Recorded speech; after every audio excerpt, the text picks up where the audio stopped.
Yo les postos, c'est Sacha, bienvenue dans cette nouvelle vidéo Mercato et actualité du football. Et on commence avec l'UEFA qui suspend le fair play financier. En raison de la crise économique liée à cette épidémie, l'UEFA a décidé de suspendre son fair play financier. Cette décision sera un petit bol d'air pour les clubs concernés. Le fair play financier est mis entre parenthèses. L'UEFA annonce ce mercredi la suspension de son gendarme financier pour les clubs qui disputeront la Ligue des Champions et la Ligue Europa en 2020-2021. L'UEFA agit face à une incertitude toujours plus profonde. Compte tenu de l'incertitude toujours plus profonde causée par cette situation exceptionnelle, le comité exécutif a décidé de suspendre les dispositions en matière d'octroi de licences aux clubs en rapport avec la préparation et l'évaluation des informations financières prévisionnelles des clubs, explique l'instance européenne dans un communiqué. Consciente des dégâts économiques causés par l'interruption des compétitions à cause de cette épidémie, l'UEFA a donc décidé de ne pas soumettre les clubs au contrôle du fair play financier. Pour rappel, le fair play financier impose aux clubs qualifiés en Coupe d'Europe de présenter un déficit de 30 millions d'euros maximum sur les 3 dernières saisons, une pression trop forte pour les clubs.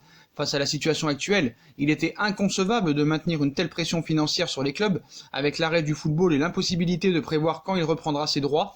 Ces derniers s'attendent à des pertes économiques non négligeables et certains cherchent comment survivre.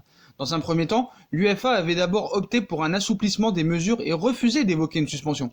Une chose est certaine, le fair play financier et les systèmes de contrôle vont continuer et ne seront pas arrêtés, assurait le vice-président Michel Uval la semaine dernière. L'instance a finalement fait machine arrière, elle pouvait difficilement faire autrement à cause de cette crise. D'ailleurs, l'UEFA réclame la fin des championnats au 3 août. L'annonce principale de la réunion en visioconférence au programme de ce mercredi du côté de l'UEFA était sans aucun doute le report de toutes les rencontres internationales amicales et officielles prévues au mois de juin afin de laisser aux différentes ligues la possibilité de terminer les championnats nationaux. Faire de la place, oui, mais l'instance du football européen a également fixé une date limite pour terminer les compétitions nationales en cours. C'est la Fédération néerlandaise de football qui précise ce détail important dans son compte-rendu de la réunion. L'UEFA souhaite en effet que les 55 pays adhérents aient bouclé leur championnat au 3 août, dernier délai. Donc, ils ont fait le calcul, il reste 8 journées à disputer par exemple en Eredivisie, premier échelon du football néerlandais. Il faudra donc espérer reprendre au plus tard mi-juin pour pouvoir aller au terme de la saison dans les temps impartis par l'UEFA. En France, où les équipes sont figées à la 28e journée, une reprise début juin pourrait permettre d'aller au terme de la saison 2019-2020. Une autre solution pourrait être de disputer plusieurs journées par semaine. Restera ensuite à programmer les finales de coupe, donc affaire à suivre bien évidemment.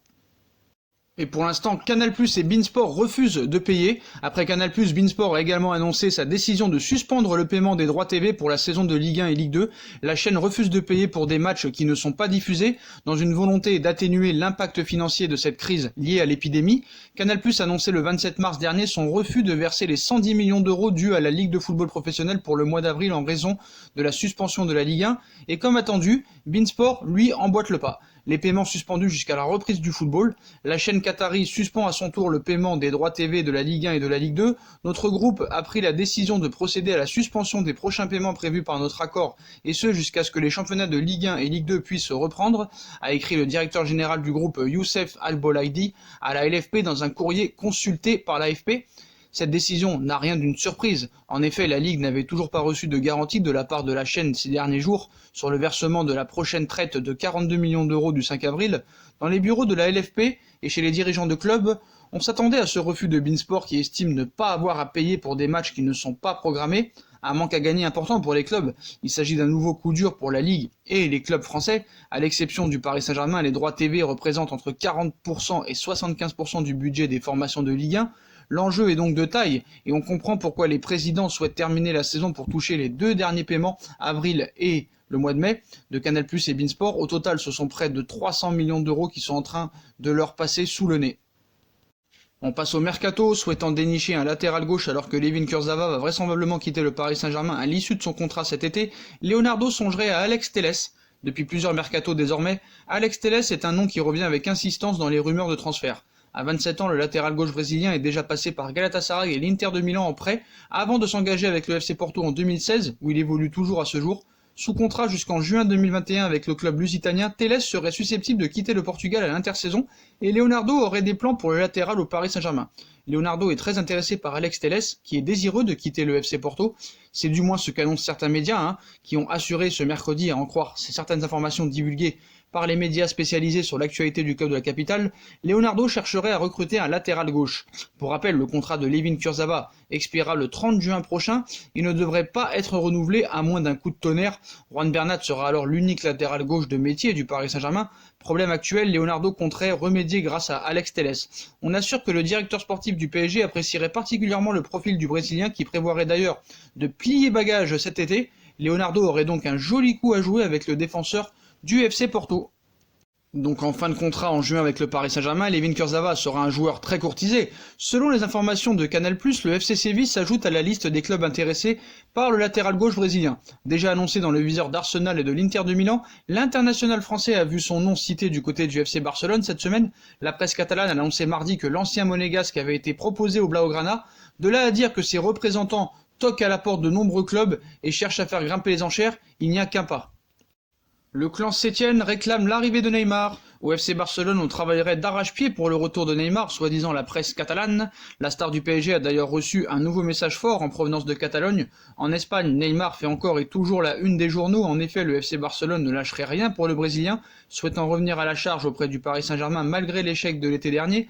Ainsi, la question du Barça actuellement serait de savoir si Neymar doit être la priorité plutôt que Lautaro Martinez.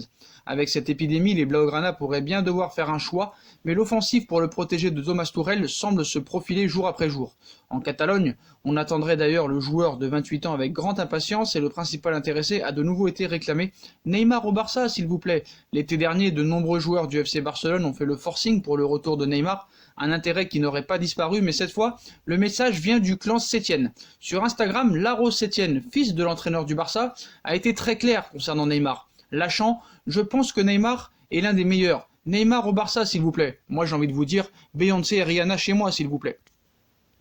Kylian Mbappé ne viendra pas, le Real Madrid stoppe les folies. Désireux de rafraîchir son attaque lors du prochain mercato, le Real Madrid avait fait de Kylian Mbappé sa priorité absolue. Très apprécié par Zinedine Zidane mais également par Florentino Pérez, l'attaquant du PSG est suivi depuis plusieurs années par le Real Madrid, mais à moins d'un improbable retournement de situation, le champion du monde 2018 restera un rêve inatteignable pour le club merengue. En effet, Marca annonce dans son édition du jour que le Real Madrid ne réalisera aucune folie financière lors du prochain mercato et que par conséquent, le rêve d'un transfert de Kylian Mbappé a définitivement été rangé dans un tiroir. Le média espagnol indique que pour le Real Madrid, qui compte déjà 37 joueurs professionnels sous contrat, il est tout simplement impensable de réaliser de nouveau des transferts à plus de 100 millions d'euros, comme ce fut le cas la saison dernière avec Eden Hazard par exemple. À moins de certaines ventes, ainsi ce n'est pas seulement le potentiel transfert de Kylian Mbappé qui tombe à l'eau, mais également celui peut-être de Paul Pogba et de Sadio Mané, désirés par Zinedine Zidane depuis près d'un an au sein de la Casablanca. L'international tricolore a toutes les chances de rester à Manchester United, où il a encore un an de contrat, plus une en option. Enfin, il est notifié qu'environ 12 joueurs de l'effectif actuel du Real Madrid n'entrent plus vraiment dans les plans de Zinedine Zidane, mais tout gracieusement payés, ces stars devenues indésirables seront difficiles à faire partir. C'est notamment le cas de James Rodriguez ou plus encore de Gareth Bale, qui jouissent d'émoluments confortables au Real Madrid et qui ne partiront pas si facilement. Raison pour laquelle le transfert de Kylian Mbappé est devenu véritablement impossible à boucler financièrement pour le Real Madrid au mercato. Le prix d'Antoine Griezmann fixé, alors que le doute plane sur la reprise de la saison 2019-2020, le FC Barcelone réfléchit à ses plans pour le mercato estival et l'accomplissement de ses deux objectifs, Neymar et Lautaro Martinez. Pour cela, il a fixé le prix d'Antoine Griezmann. Il y a un an, le FC Barcelone levait sans sourciller la clause libératoire d'Antoine Griezmann, alors fixée à 120 millions d'euros. Aujourd'hui, si l'on en croit les économistes et certains articles des journaux espagnols, plus aucun transfert ne pourra atteindre la barre des 100 millions d'euros en raison de la crise économique liée à cette épidémie. Aujourd'hui surtout, Antoine Griezmann pourrait bien être poussé vers la sortie. C'est ce qu'avait déjà annoncé le quotidien Pro Barça Sport en mars, affirmant que l'attaquant de 29 ans était sur le marché des transferts. Rien d'officiel bien sûr. De son côté, le Français prépare la suite comme si de rien n'était, bien déterminé à s'imposer au FC Barcelone après une saison médiocre d'un point de vue individuel. Il a par exemple prévu de changer de numéro de maillot et de récupérer le numéro 7, probablement laissé vacant par Philippe Coutinho. Mais les rumeurs enflent et voilà que Sky Sports parle à son tour d'un départ possible du Français souhaité par le FC Barcelone. Le Barça veut s'en servir en monnaie d'échange. Comme nous vous le racontions il y a quelques jours, l'objectif du club catalan est de recruter un numéro 9 pour succéder à terme à Luis Suarez, et il est persuadé du talent de Lautaro Martinez, l'attaquant argentin de l'Inter de Milan, considéré comme la piste principale. Ensuite, il s'agira de faire enfin revenir Neymar, ça c'est dans leurs rêves les plus fous, qui souhaitent toujours endosser de nouveau le maillot blaugrana.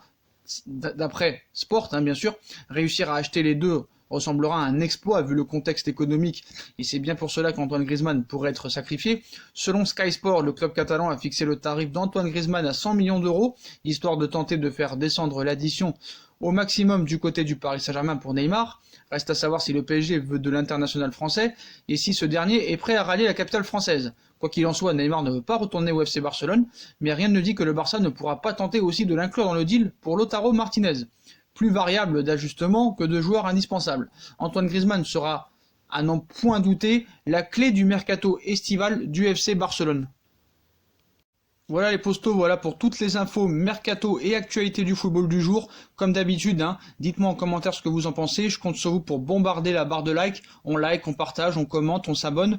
On active la petite cloche pour être tenu au courant des notifications. On nous rejoint sur nos différents réseaux sociaux, Instagram, Facebook, Snapchat, Twitter, ainsi que sur Utip. Si vous voulez aider à faire évoluer la chaîne en regardant les pubs gratuitement ou en faisant un petit don. N'hésitez pas aussi à vous abonner à ma deuxième chaîne YouTube, No Feeling, où on sort des vidéos en ce moment à tout va. Donc tout sera mis en description en lien. Et n'oubliez pas, code promo Sacha Benita 10. Vous pouvez commander avec mon code promo Sacha Benita 10, vous avez moins de 10% pour les coques de téléphone, personnalisation, customisation. Vous pouvez choisir la coque de votre téléphone avec votre club préféré, mettre le nom du joueur et le numéro que vous voulez. Vous pouvez mettre votre prénom aussi derrière la coque. Voilà les postos, moins de 10% avec le code promo Sacha Benita 10. Voilà les postos, je vous souhaite à tous une très bonne continuation, prenez soin de vous et à plus tard dans une nouvelle vidéo les postos. Tchuss.